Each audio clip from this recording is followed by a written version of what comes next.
and or to the channel, Trucker Ride and the S.E.E channel. Uh, got shut down early today, and it was a good day, blue skies. So for once, things kind of rolled along pretty good. Uh, Sitting here in Richmond, Kentucky at the Loves. There was a couple spots left, so I grabbed this one. It's on the end, so I don't have to worry about anyone to the driver's side of me. Before we get started, could you like and subscribe to the channel? As you know, we're trying to get this channel bumped up to over 1,000 subscribers. Therefore, anything you can do to help, pass it along, share it and what have you. Now remember, the other channel I have, RK Auto Detailing, that we are doing teaming up to see which channel is going to hit the 1,000 subscriber first. So therefore, whoever is the 1,000 subscriber, we are going to put together a package from Jack's Wax and ship it off to you. Car care detailing. We're going to pack as much as we can in I think they have a 3 or 4 gallon wash pail, and put in some complimentary stuff. They call them a mystery gift, so can't really say what'll be in it, but there will be all kinds of stuff that you can do to keep your vehicle tip-top and looking good. So as a matter of fact, I do have this is what I use right here, Jack's Wax Hawaiian Shine. So I use that. It's a spray wax. It uses I use it like as a after cleanup. So if I do a hand wash or anything like that, that's what I use as a drying agent on my golf cart to my personal vehicles, and just a wipe down and such. I also use that here on my interior, on the dash, steering, buttons, everything throughout the cab in this truck, and even my personal vehicles. I use that Hawaiian Shine and everything on the interior. It doesn't leave. I've noticed that to the Supreme Shine from McGuire's, which is like an Armor All. I've used them both side by side in here, and just for my own experience, and I noticed that the Hawaiian Shine, it gives it a nice sheen. It's not a high gloss, but it does help, keep to where everything, you can just give everything a wet wipe down. Whereas the McGuire's Supreme Shine, once I put that on, when you go back over it to wipe it, you can feel the drag of the microfiber cloth. And so it's leaving a film or residue, as like with Armor All. I think that it's got a little bit more petroleum in it or such, a base, that it just leaves a top layer very thick and greasy. So that's what I like using. They've got great products, been using them for years. So anyhow, as we're going forward here, grab the water. Used the lift gate for the first time today, and so I got to talk to them when I get back up there. It was working intermittently, so I don't know if it's just because of the cold temps, but I had to use it twice today. It did work. It didn't fail, but when I would power it to come up off the ground, it would go up, stop, and then I'd have to take the toggle switch and just, restart it, and it'd go up and stop. So, but it worked. I don't know what that was about. I am going to get my charge cord on the back of the truck that plugs from the tractor to the trailer to charge the battery pack. I'm going to get that rechecked to make sure it is doing an output. I had it checked last August, June, and when I had to switch up the power cord. So I just want to make sure it is receiving a charge back there. So the subject is, and I've been hearing a lot of rhetoric on a lot of channels, and I mentioned a little bit of it last night in the live stream, and that is, we got a new president. Many people are pretty jazzed up, others are pissed off, whatever it may be. If one thing we have to agree on, and we need to go back to our heritage as an American, and that is we need to stop relying on the government to do everything, bail us out financially, fix all our problems. Half a century to a full century ago, people worked through, they found solutions and worked through their problems. They didn't rely on a government agency to always just fix everything for them. And we became mentally and physically lazy in the sense that we do not do anything for ourselves to be sustainable and educated. We expect the system to educate us, our public schools, our colleges. I see anymore the public schools and the state colleges being anything but an indoctrination of what they want us to learn only. And the three main things I see they don't teach us or teach the kids nowadays is economics, financial, and even how banks work in the financial sector. They need to know how all this works. And lastly, investing, and how to, when you have made money and you've met your needs for the month or for the year, that you invest that money into assets that are income, or I want to say compound, dividend, income producing for the future assets. And that's something none of the kids have been taught. It's just left up to the parents. So then I say to that, why send these kids to school? What are they getting out of it? Nothing. Indoctrination of, some of it is woke ideology, some of it is what the government wants to be taught to make these kids grow into be programmed and mindless, good W-2 company employees. And I think it's just hogwash and a crock of shit. Sorry if I swear, but I just think that we've been sold a lie for well over a century. And I think this all started during the Industrial Revolution and the rise of J.D. Rockefeller and J.P. Morgan and them. Those families have done nothing but disgust me. And if you think Rockefeller's done this and that, Rockefeller's done what they can make money at. So, if you read the book The Titan and just stand back and understand that they painted it in a different way than the way you really need to look at it, and that is he wanted, just like all the other global elitists, is control on us.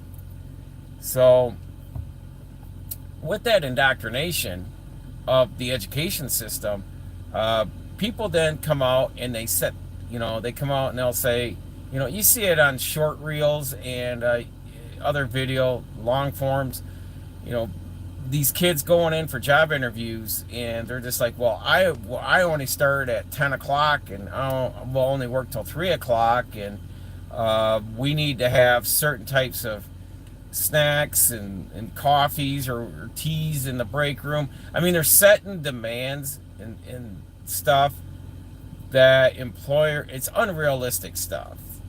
And they come in and they set limitations of what they will and will not do. Therefore, when a big project comes up, whether it's an office job, something you got to stay late at a law firm, if you got to stay late in healthcare, for me, it's trucking. I've had people several times, and we'll come back around to that. But many people have asked me that, why do I do this and why do I work long hours, long days? But these people are setting themselves up to never advance in life. Because when you set the limits and saying, this is only what I will do, then fine. But when a guy like me is going after, hey, how you doing there from Poland? Thank you for chiming in. And but when you set those limitations, then you're limited on your income coming in to support yourself and your family. And I have opened the door. I've actually taken the door off the hinges, and my spouse will agree to that. I just said, hey, we got into a situation 12, 13 years ago. 12 years ago, we got backed up against the wall, and financially, where we had been to the bankruptcy attorney. We had sold a vehicle, and we were looking to give up our townhome to move in with her mom and dad. Luckily, I kept my CDL and I kept my mechanic's license, and we agreed, and she fully supported and backed me on pivoting out of a white collar profession and back into um, trucking. And I questioned my first year of trucking. I will say that when I got back into it, it was definitely more respectful from when I left. I'd been out of it for 14 years. But when I got back into this, I wasn't sure if I was going to stay in it for the long haul, but now I've been in it for over 10 years now, and yes, I am. But I'm going after how much can I make, what are angles and ways that I can make more money at doing something. And that's been from Bob Proctor to Tony Robbins and many other gurus. But those two I started out following years ago, and it just led up to the financial and investing sector. But they said, if you're good at something, be the best at it then. And that raises the expectations that will come from you to whoever you're working for, whether you own your business or you work for a company. I've always said that don't ever be a liability, be an asset to your employer or your business that you may start. Now, like when people go in and negotiate for a pay raise, I've seen other truck drivers, especially a few years ago, they've gone in, and before they've ever asked for a raise, they're the drivers that would come in and they're screaming at their dispatcher or fleet manager petty stuff, griping and bitching about petty stuff. And to be honest, when you need to go in and have that conversation, you're never going to get a merit. You're never going to get a raise. You're never going to get advancements if you're always going to be the liability, the problem child, or in that team of problem childs within the company. I look at it every day when I'm out here and when I am at home and when I'm leaving to come out here. I want to make sure I am always coming forward as being an asset to the company. What more value can I bring that I've already done when I got hired in and what I've done yesterday? So you need to always advance yourself, obtain better skill sets in your career. For me, and I've talked about this with other drivers, when they've just did the bare minimum to get in, they would get in with just a B endorsement on their CDL so they can drive a box truck. Jump right in all the way, and this is a good example. Just jump in all the way. I've told every person that's looking at it, if you're going to do it, go all in. Get your CDLA, get your hazmat, get everything. You open all the doors. So if you just get one facet of your CDL, you're going to only open one or two doors.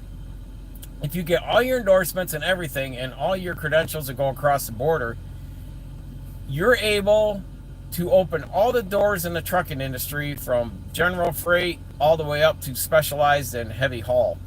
And that's what you need to be looking at. But if you're going to come in and bitch and complain because, and it doesn't matter if it's in the trucking, if it's in healthcare, a white collar job to a blue collar job, if you're just going to be that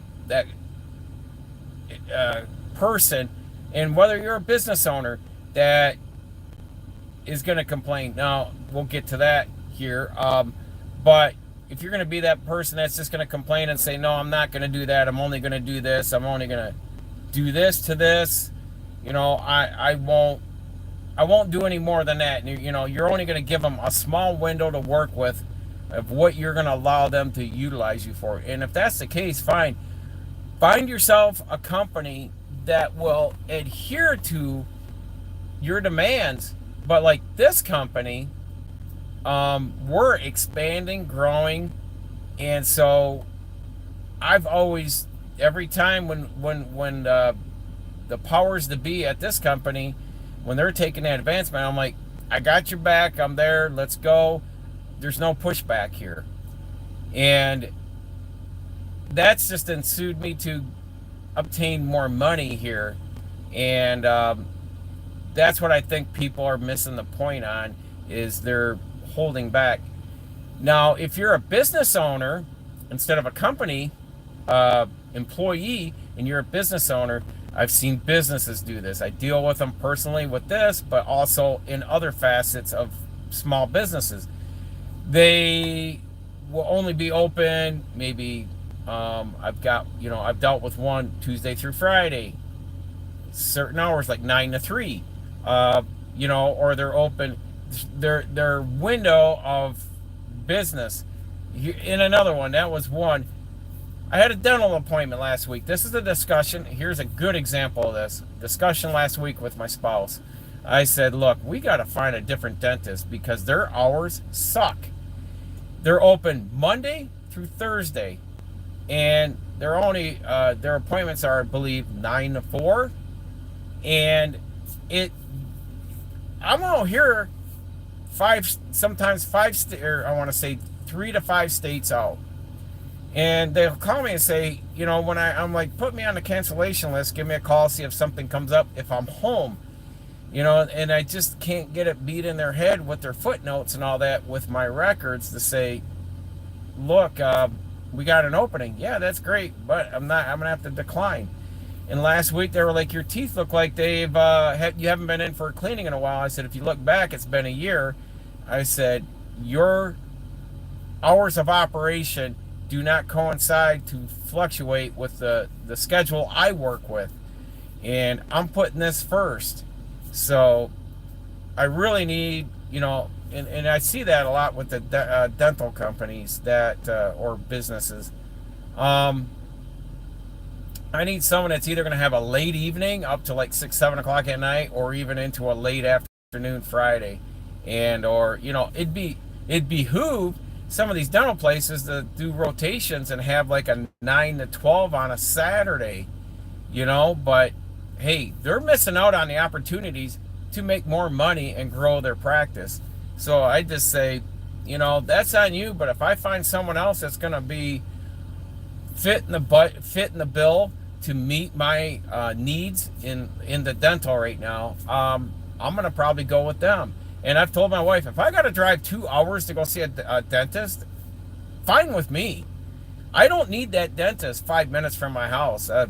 Bullshit on that. My schedule, I'm making good bank out here to where I am not going to pull money out of my pocket I lost a whole day. I lost all of last Thursday over that crap with those guys. So I could just sit around and do I think it was like a 45-minute dental appointment. So it's the limitations. When you set limits, you don't become limitless. And pause here for a minute. Box truck's doing a U-turn and he's backing up, so I'm just making sure trucks are starting to stagger in front of parked trucks right now, so it's been kind of crazy. Loves never disappoints. But businesses like that, employees that come in and set limits, when you set the limits, you don't become limitless.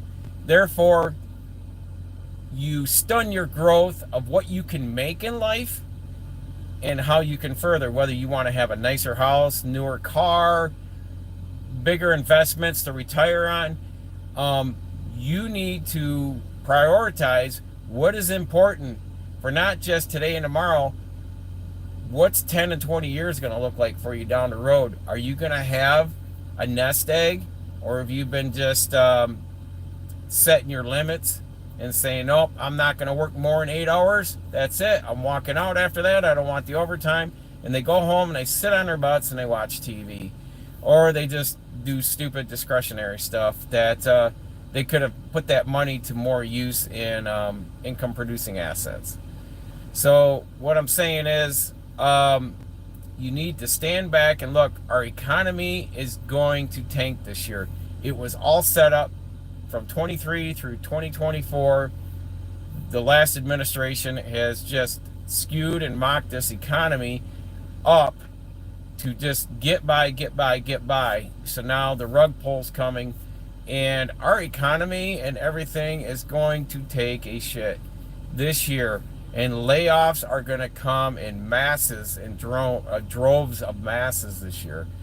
So I've looked right at the CEO of this company, and I said, look, you tell me what you need, I will deliver. You know, as far as I will step forward and get this done for you.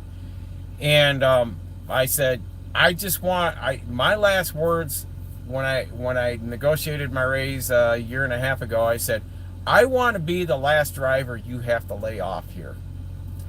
So what more can I do to bring more value to the company? What more can I train in, understand, learn? What more could I step up my game to be more valuable and be a more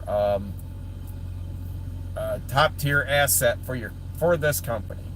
And that's how everyone needs to approach their work, whether they own their own business or they're an employee of a company, because times are going to get harder. People are going to have less money to spend on discretionary stuff.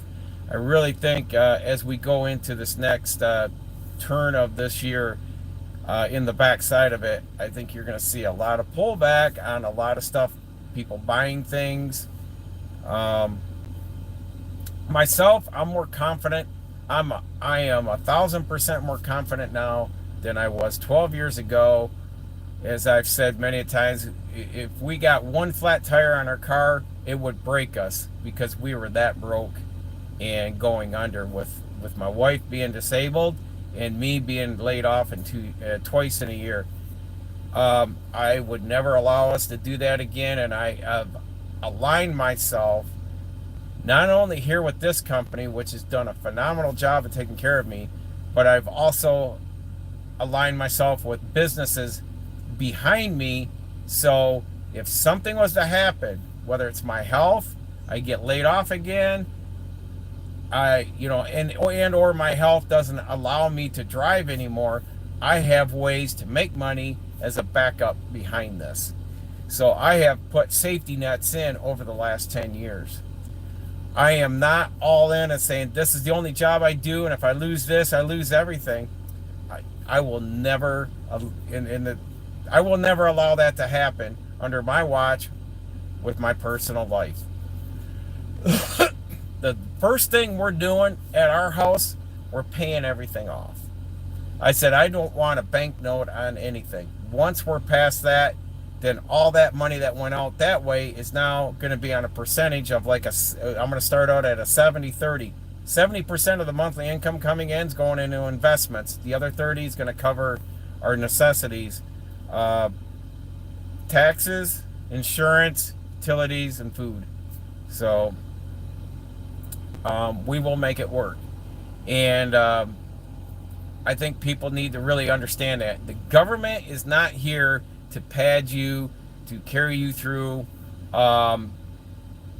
your life and then pad you with a retirement. That's on you.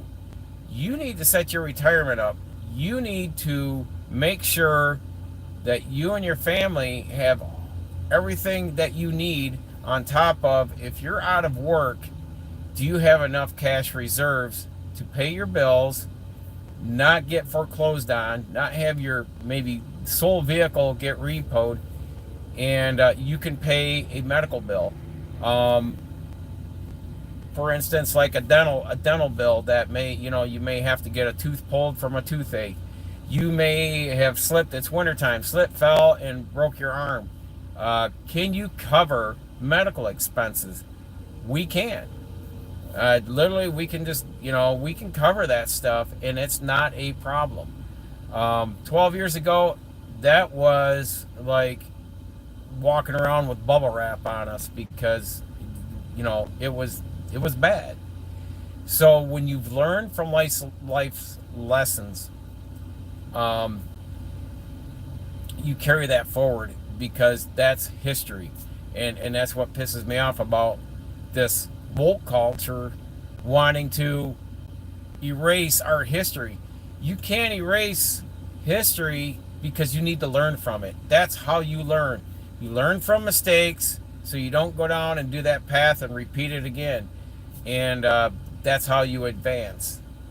But I think a lot of people have gotten lazy. They don't take time to take information, read it, deduct everything within it to see how that affects them, instead of just being told what is the news.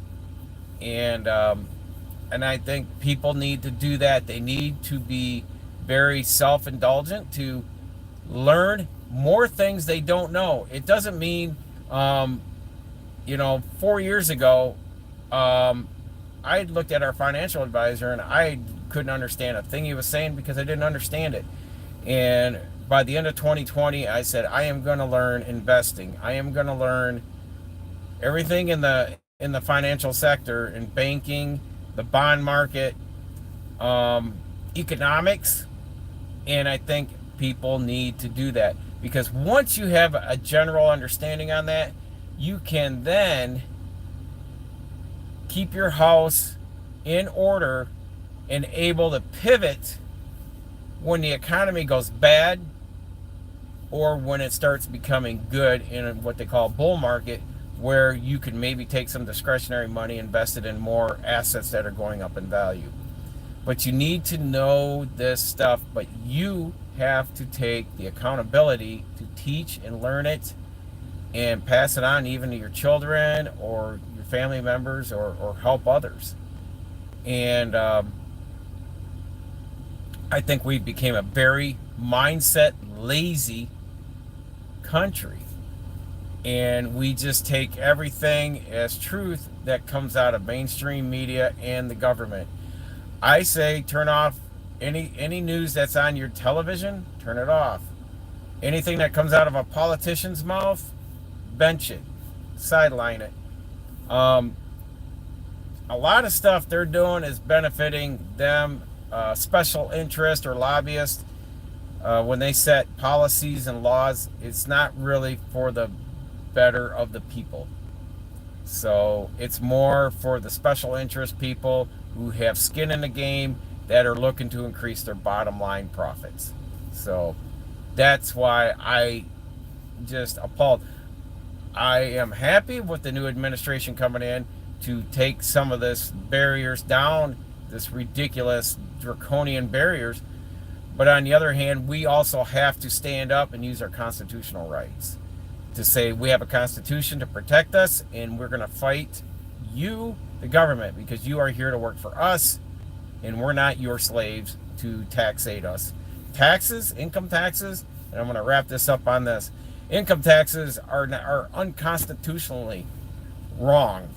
There's no law, there's nothing in the Constitution that says we need to pay taxes, and I would like to see all local, state, and federal taxes be done away with. Find another way, but not out of my payroll. Not out of my payroll. So I work too hard for a bunch of idiots over on the East Coast. So I'm not going to stand for it.